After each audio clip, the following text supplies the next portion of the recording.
दूरदराज के गांव में एक सरल लेकिन उल्लेखनीय दरवाजा मौजूद था जिसे ज्ञानोदय का पोर्टल कहा जाता था। यह दरवाजा एक विशाल पुराने ओक संरचना था जिस पर ज्ञान और शांति के प्रतीकों की जटिल नक्काशी की गई थी।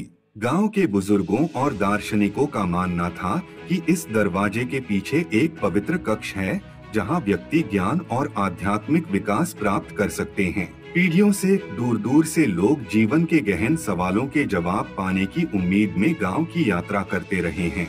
वे उस ज्ञान की तलाश में आए थे जिसके बारे में अफवाह थी कि ज्ञानोदय पोर्टल इसे पेश करेगा। हालांकि कोई भी इसके रहस्यों को उजागर करने में सफल नहीं हुआ। ग्रामीणों के बीच एलियास नाम का एक विनम्र विद्वान रहता था। इलियास ने अपना जीवन प्राचीन ग्रंथों और अपने पूर्वजों के दर्शन का अध्ययन करने के लिए समर्पित कर दिया था। उनका मानना था कि दरवाजा खोलने की कुंजी पाश्विक शक्ति या जटिल अनुष्ठानों में नहीं बल्कि मानव आत्मा की प्रकृति को समझने में निहित है। एक दिन जैसे ही सूरज ने गांव पर अपनी गर्म चमक बिखेरी, एलियास ज्ञानोदय के पोर्टल के सामने खड़ा हो गया। उसने गांव वालों को इकट्ठा किया था और वे सांस रोककर देखते रहे। इलियास ने उनसे आत्म खोज और ज्ञान की खोज के महत्व के बारे में बात की। मेरे प्यारे दोस्तों, उन्होंने शुरू किया, आत्मज्ञान का सच्चा द्वार हमारे भीतर है। हम जिन उत्तरों की तलाश कर रहे हैं वे इस दरवाजे के पीछे नहीं हैं, बल्कि हमारे अपने दिल और दिमाग के भीतर हैं। आइए हम आत्मनिरीक्षण और साझा ज्ञान की यात्रा शुरू करें। साथ में हम अपने भीतर का दरवाजा खोल सकते हैं। एलियास के शब्दों से प्रेरित होकर ग्रामीणों ने आत्मखोज और चिंतन की एक सामूहिक यात्रा शुरू की।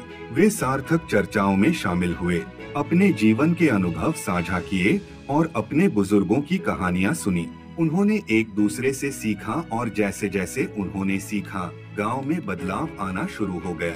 समय के साथ उन्हें एहसास हुआ कि सच्चा ज्ञान समझ, करुणा और दूसरों के साथ बने संबंधों के माध्यम से भीतर से आता है। ज्ञानोदय का पोर्टल, जिसे कभी ज्ञान के बाहरी स्रोत के रूप में देखा जाता था, उनकी साझा यात्रा का प्रतीक बन गया। हालांकि दरवाजा बंद ही रहा, लेकिन उसमें अब पहले जैसा आकर्षण नहीं रहा। ग्रामीणों को पता चल गया था कि आत्मज्ञान की कुंजी किसी भौतिक दरवाजे के पीछे नहीं, बल्कि उनके और उनके साझा अनुभवों के भीतर है।